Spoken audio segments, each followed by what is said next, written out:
Halo semuanya, Assalamualaikum warahmatullahi wabarakatuh. Salam sejahtera buat kalian semua fans Garuda di seluruh Indonesia.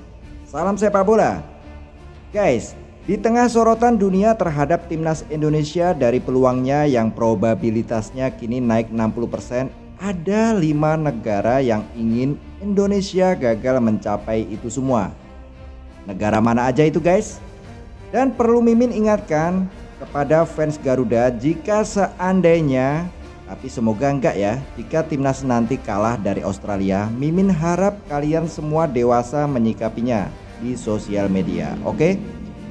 Dan buat kalian semua yang mungkin baru menemukan channel saya lewat video ini dan belum subscribe, buruan tekan tombol subscribe, like dan share, dan jangan lupa juga tekan tombol loncengnya supaya kalian semua tidak ketinggalan update terkini seputar timnas Indonesia yang bakal saya sampaikan buat kalian semua.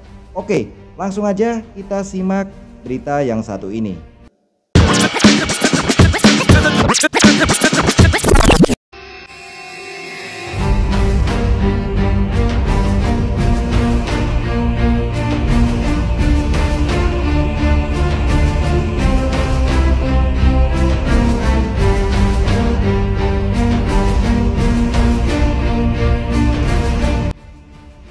Halo Sobat Garuda, kali ini kita akan membahas perjalanan luar biasa timnas Indonesia yang kini hanya selangkah lagi menuju Piala Dunia.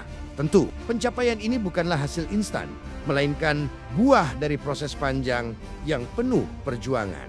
Siapa sangka, di tengah segala tantangan, timnas Indonesia berhasil bertengger di posisi ketiga klasemen, sementara grup C yang dikenal sebagai grup neraka. Keberhasilan ini semakin diperkuat dengan kedatangan pelatih baru dan pemain-pemain berkualitas, baik dari dalam negeri maupun diaspora, yang semakin meningkatkan nilai tim. Tak heran, peluang Indonesia untuk lolos ke Piala Dunia semakin besar.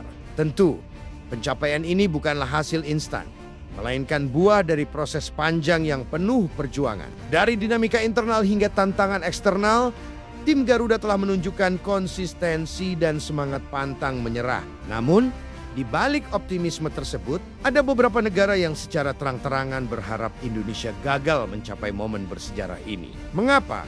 Karena jika tim Garuda berhasil lolos, peta persaingan sepak bola Asia, khususnya di kawasan Asia Tenggara, akan berubah drastis.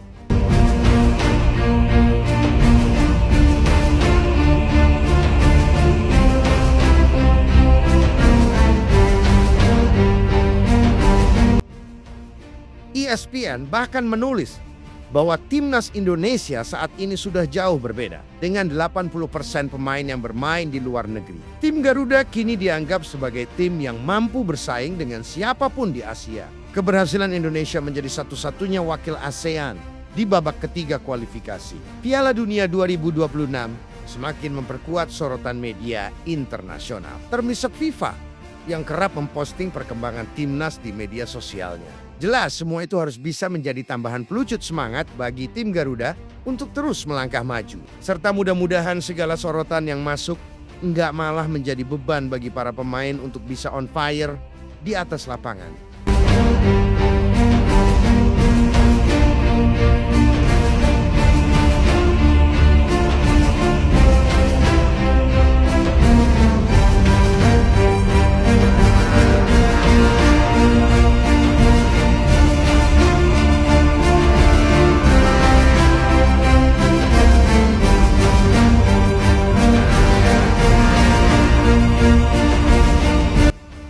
Tapi, perjalanan ini tidaklah mulus. Timnas Indonesia pernah mengalami momen sulit, seperti kekalahan dari Cina dan dicurangi Bahrain, serta kekalahan telak dari Jepang dengan skor 4-0. Namun, di saat banyak orang meragukan, tim Garuda justru menunjukkan mentalitas baja dengan mengalahkan Arab Saudi di GBK dengan skor 2-0 kemenangan.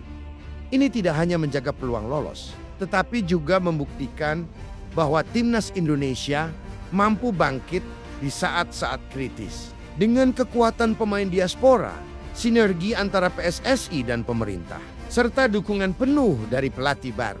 Peluang Indonesia untuk lolos ke Piala Dunia 2026 kini mencapai 60%. Bahkan banyak yang memprediksi bahwa timnas Indonesia ke depannya bisa bersaing seimbang dengan tim-tim kuat Asia seperti Jepang. Namun tantangan masih panjang. Dua laga krusial melawan Australia dan Bahrain di bulan Maret akan menjadi penentu. Jika berhasil meraih hasil positif, jalan menuju Piala Dunia 2026 di Amerika, Kanada, dan Meksiko akan semakin terbuka. Sekali lagi kita harus tetap respect serta memberikan kredit besar kepada Shin Tae-yong yang bagaimanapun tetap memiliki jasa bagi perkembangan tim nasional Indonesia selama ia menjabat sebagai pelatih. Itu fakta loh ya, bukan perkara gagal move on atau gimana.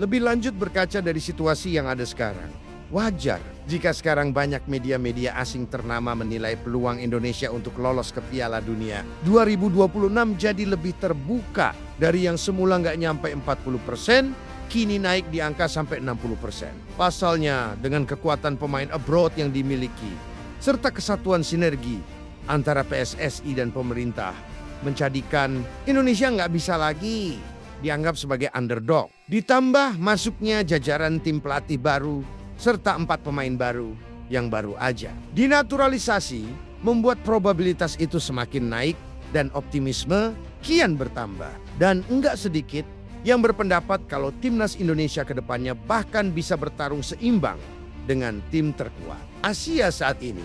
Jepang yang kita tahu punya seabrek pemain yang mentas di liga top Eropa. Sementara itu selayaknya pohon yang semakin tinggi, maka semakin kencang pula angin menerpa. Tetap ada aja pihak-pihak yang berharap Indonesia ini gagal. Ini kita ngomongin yang dari pihak luar loh ya. Kalau dari pihak dalam, ya kalian tahu sendirilah. Kira-kira siapa dedengkot-dedengkotnya? Dikutip dari berbagai sumber, seenggaknya ada 5 negara yang kayaknya nih nggak rela banget kalau Indonesia bisa lolos ke Piala Dunia, yang mana disebutkan kalau tim-tim seperti Malaysia, Vietnam, Qatar, Cina, dan Bahrain akan merasa iri jika Indonesia bisa sampai di titik ini. Bukannya apa-apa, karena jika Indonesia sampai berhasil lolos ke Piala Dunia, amin, sudah pasti peta persaingan tim Asia akan rusak ataupun berubah, di mana Indonesia secara tak langsung akan masuk ke jajaran tim elit Asia. Dan sudah pasti hal itu akan bikin lebih banyak pemain diaspora yang mau untuk menjadi WNI. Yang mana pasti itu bakal membuat kekuatan timnas Indonesia jadi lebih kuat. Selain itu, bila Indonesia mampu lolos ke Piala Dunia, maka otomatis peta kekuatan di Asia 100% akan berubah. Bahkan untuk sekarang aja, Indonesia mampu masuk ke peringkat 7 tim paling mahal di Asia dengan market value 639 miliar rupiah. Sungguh sebuah catatan yang mungkin gak masuk akal, karena gimana bisa tim yang ranking FIFA-nya 3 digit punya market value sebesar itu. Ya kembali lagi mungkin kalau Malaysia ataupun Qatar hanya sebatas iri.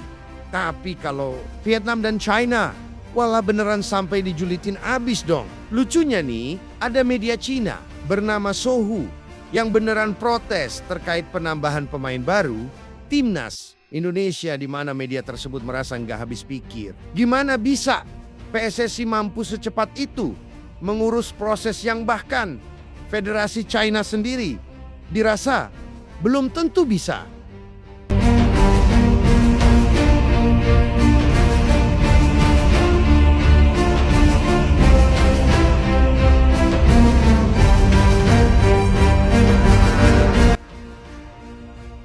Lebih lanjut soal ketidaksukaan negara-negara tadi, jika Indonesia mampu lolos, yang pasti soal impact ke sepak bola. Indonesia itu sendiri secara umum, di mana setidaknya ada 6 dampak signifikan di berbagai sektor. Jika tim Garuda mampu mencapai Piala Dunia 2026, pertama soal peningkatan peringkat. Kedua adalah dampak ekonomi yang positif. Bahkan secara lolosnya, Indonesia ke Piala Dunia diprediksi akan memberikan dampak positif pada perekonomian nasional. Sektor pariwisata, perdagangan merchandise, hak siar televisi, sponsor produk, hingga sektor transportasi berpotensi mengalami peningkatan. Selain itu, pendapatan usaha mikro kecil dan menengah atau UMKM juga dapat meningkat karena banyaknya kegiatan nonton bareng di kafe. Ketiga, meningkatkan market value pemain dari timnas Indonesia itu sendiri yang dijamin melonjak apabila tim Garuda mampu tampil di Piala Dunia. Apalagi jika mainnya bagus, walau asli itu bakal gila naiknya. Keempat, soal ketertarikan pemain keturunan yang makin meningkat. Apabila mampu lolos Piala Dunia pada akhirnya, ini juga dapat menarik minat pemain-pemain keturunan Indonesia yang dianggap sulit, otomatis akan luluh. Dan itu sangat bagus, karena Indonesia masih punya event-event besar lainnya di kemudian hari. Kelima, soal peningkatan infrastruktur sepak bola. Yap, sebuah pencapaian besar bagi Indonesia apabila mampu lolos ke Piala Dunia. Dan itu sangat memungkinkan bisa mendorong pemerintah dan pihak terkait untuk lebih serius dalam membangun dan memperbaiki infrastruktur sepak bola di Indonesia. Karena pastinya sorotannya akan lebih luas, stadion yang baik, fasilitas latihan yang memadai, dan program pengembangan usia dini dapat menjadi fokus utama untuk memastikan keberlanjutan prestasi di masa mendatang. Selanjutnya yang keenam, dengan lolosnya Indonesia ke Piala Dunia, jelas itu akan menjadi sumber kebanggaan nasional yang luar biasa. Yang mana hal ini dapat meningkatkan minat masyarakat terhadap sepak bola, mendorong lebih banyak generasi muda untuk terlibat dalam olahraga ini, dan memperkuat dukungan terhadap liga domestik serta pembinaan. Intinya lolosnya timnas Indonesia ke Piala Dunia 2026 sudah pasti akan membawa dampak positif yang luas, tidak hanya dalam dunia sepak bola, tetapi juga dalam aspek ekonomi sosial dan budaya di Indonesia. Asik! Pokoknya semua rintangan baik teknis maupun non-teknis harus bisa dilewati dari situ. Baru deh kita bisa melihat sejauh mana level timnas Indonesia ini berada jelas. Masih banyak yang harus diperbaiki. Karena sejatinya tim ini masih dalam proses berkembang. Jadi ketimbang ngeluarin bacotan yang ujung-ujungnya bikin ribet suasana hati dan pikiran, mendingan dukung dan doakan toh. Enggak dosa juga kan? Untuk itu buat semua elemen timnas tetap semangat dan sukses selalu. Oke, mari kita dukung supaya Garuda terbang makin tinggi.